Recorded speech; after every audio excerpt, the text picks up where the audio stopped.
女孩如愿考入名牌大学研究生，她来到病床前，将好消息告诉陪伴自己长大的爷爷，并将这值得骄傲的一刻发到了网上，却不想遭遇不少恶意揣度诋毁。她拿起法律武器直面网暴者，我会坚持维权，却不堪忍受流言，抑郁并发，最终没能走出心魔，选择离开这世界。让我们一起走进今天的案件。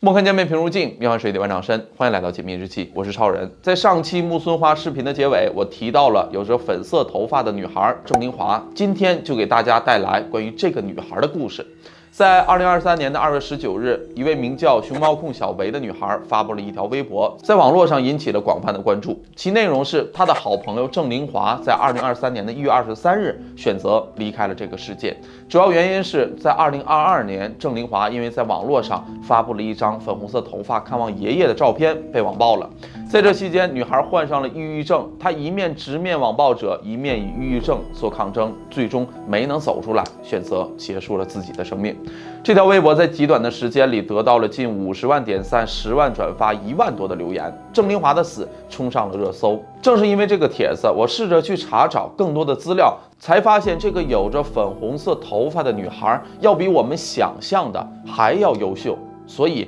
我把整起事件的来龙去脉重新梳理了一下，请大家一定看到最后。郑玲华出生于1999年，在她6个月大的时候，母亲就去世了。父亲为了养育嗷嗷待哺的女儿外出工作，是爷爷奶奶一手将她带大。爷爷每天接她放学，送她上学，完全替代了母亲的角色。那些童年时爷爷的宠爱，成了郑玲华人生中最宝贵的财富。她早早的就定下了目标，长大了要成为爷爷的骄傲。2018年，郑玲华高中毕业，考入了浙江师范大学，学习音乐学。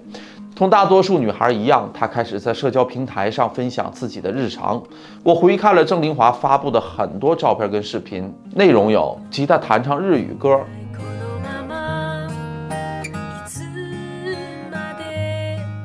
弹钢琴，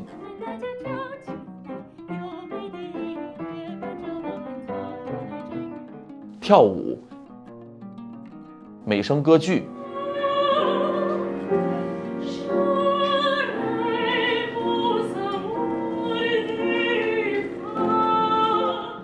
尤克里里。随便的你说的我都愿意去小火车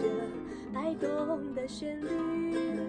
是不是挺多才多艺的？不过这只是冰山一角。2022年的6月，大学毕业在即，郑玲华发布了一条视频，标题是一个普通女孩的4年大学时光，欢迎走进我的青春。我节选了一部分，大家一起看一看这个女孩在4年的大学生活中都做了什么，到底有多么的优秀。如果说大学是一次遇见，我愿意成为大家眼中最好的玲华。我想要成为自己心中那个想要成为的人。一入学就幸运地选上了迎新晚会的主持人，一站就是4年。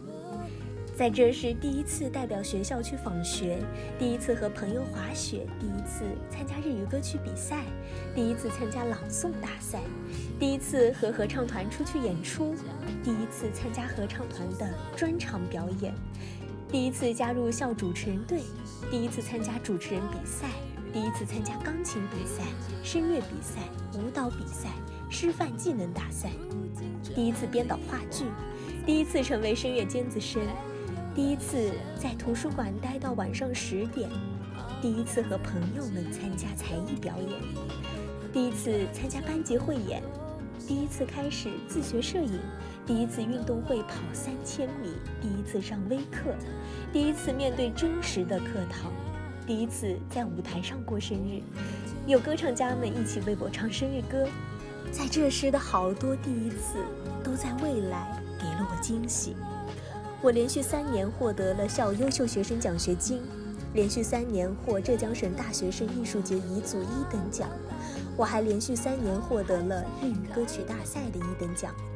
大1获得了主持人大赛第2名，到大2获得了主持人大赛的第1名。我带着室友拿到了所有可以拿到的大学寝室奖项，在考上声乐尖子生后，我的声乐突飞猛进，获得了第8届国际声乐公开赛1等奖等声乐类奖项20余项。在鲍云老师的细心指导下，我发现了自己的上课天赋，在校基本功大赛获得了全能组1等奖、微课单项第1名、歌唱与伴奏单项第1名、合唱与指挥单项第2名，获得了校示范技能大赛1等奖、省示范技能大赛3等奖和长三角示范技能大赛2等奖。我还参与成立了乐教晚阳公益项目，在金华开展的志愿活动就达到了近100场。我还参与了梦系乡镇调研小组，获得了红色专题创新创业奖项。当时光巴士开到2022年我的大4最后阶段时，我收获了校10佳学子提名奖，获得了省优秀毕业生、优秀实习生等称号。最后我获得了华东师范大学2个学院的优秀研员称号，复试成绩以全国第1名成功保研到了华东师范大学。疫情后，我第一次尝试了染粉色头发，但依旧返校静心，提高自己的专业水平和示范技能。对于我而言，在正师4年走来的每一步都没有白费，一切都是最好的安排。大学毕业在即，郑凌华的努力得到了回报，以复试第1名的成绩考取了华东师范大学的研究生。他染了一直心心念念的粉色头发。2022年的7月13日，在录取通知书收到的第一时间，郑凌华希望把这份喜悦分享给自己的爷爷，想让爷爷看看孙女长大了，现在很棒。过去的1年里，爷爷先后出现了脑梗、心梗、中晚期的肠癌，一直在医院接受治疗。当时因为防疫的关系，家属不能探视，郑凌华已经好久没看到爷爷了。他想让在病房的爷爷亲手拆开录取通知书。医院工作人员在了解事情经过之后，原本不能探视的他，特例允许亲自向爷爷报告好消息。他让爷爷亲手拆开快递，那个偏爱自己、无条件支持自己的爷爷，连打开录取通知书的力气都没有了。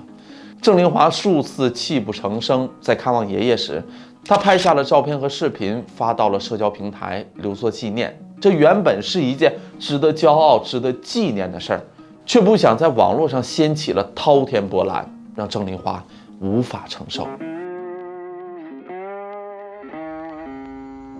随着照片的发出，事件的发展变得不可控了。郑凌华的粉丝不多，可看望爷爷的照片浏览量急剧的攀升，评论量超过了2万条。本来挺正能量的一件事儿，评论却开始越来越下头，不好的评论很多，我也不好读出来，大家自己看。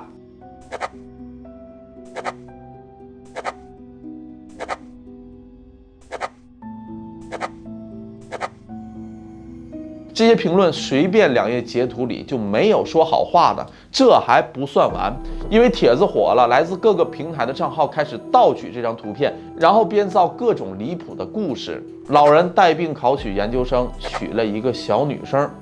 有营销号借此来宣传专升本的培训课兜售课程牟利，更有人冒充郑凌华写下我的硕士录取通知书，并附上了照片。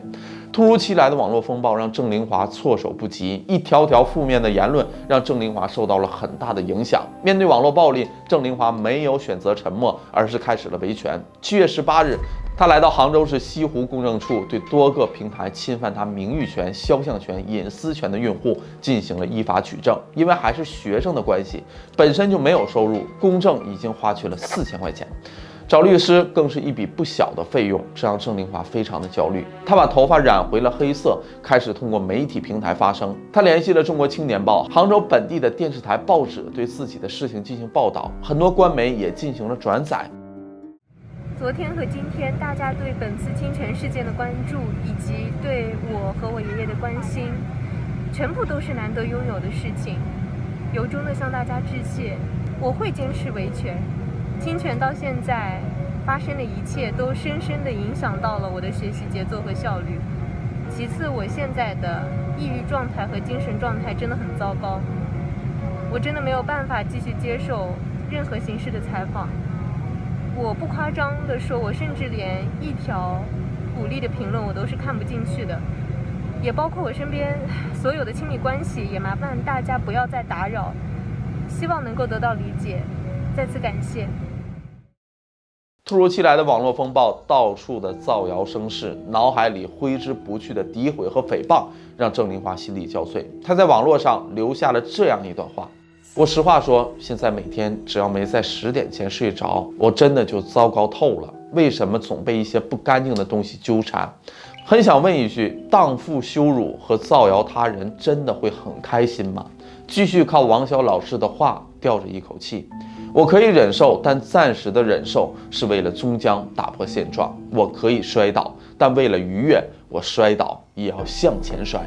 我的战斗才刚刚开始。郑林华要与那些诽谤抗争到底。可那些侵权和网络暴力带来的负面攻击性评论，被网友、同学、朋友告知的时候，不得不看一遍；搜集证据的时候，不得不看一遍；做公证的时候，必须把每条言论都看一遍；找律师做笔录，再次看一遍。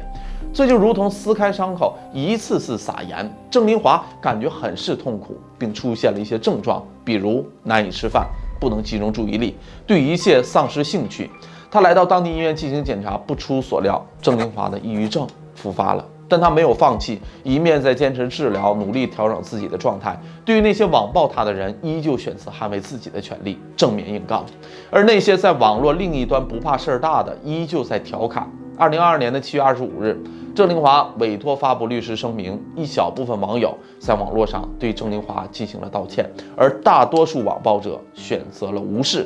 悲剧在随后不久发生了。2022年的9月，郑林华如愿来到了华东师范，开启人生一段崭新的旅程。学习、音乐、画画、跑步、去动物园、去外滩，他试着走出网暴的阴霾，但依旧没能释怀。10月底，郑林华抑郁症复发了。他自己形容此时的感受很痛苦，很难吃饭，很难入睡，每天4点醒后就再也睡不着了，很难集中注意力，对一切都丧失了兴趣。我明明那么热爱音乐和歌唱，但是我的心情无法用语言形容。他开始接受药物治疗，吃药后的心情每天都很平静，像是在低洼的平路上稳定前行，感受不到任何自己的情绪，无论是焦虑、开心、悲伤，都没有了。只有一片空白的大脑和变得迟缓的语速。我真的接受不了这样的自己，但是现在再努力接受了，很难，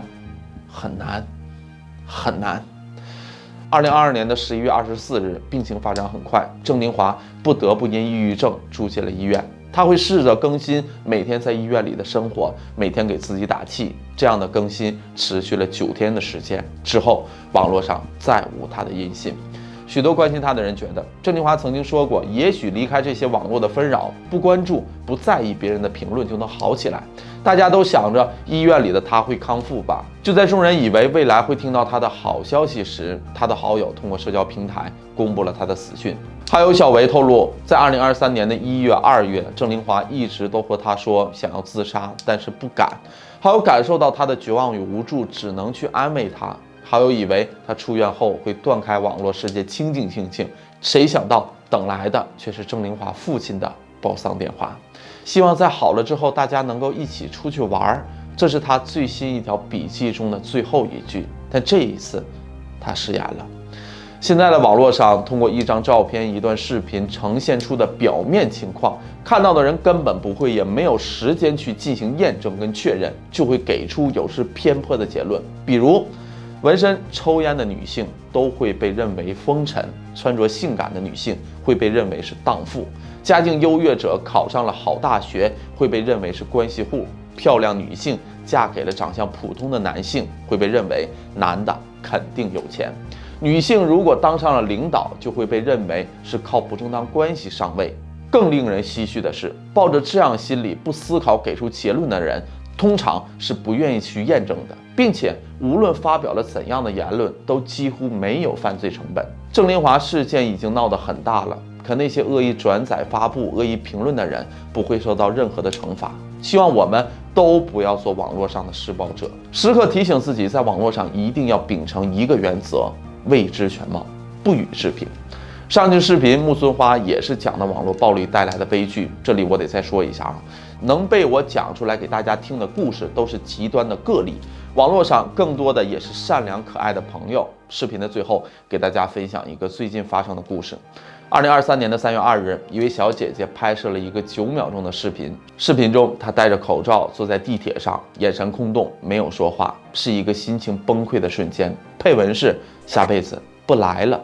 截止我写完稿子，已经有近48万人给她留言，安慰这颗需要关怀的心。留言的是一些正在与癌症、残疾、债务、死亡搏斗的人，曾挣扎于生死的边缘。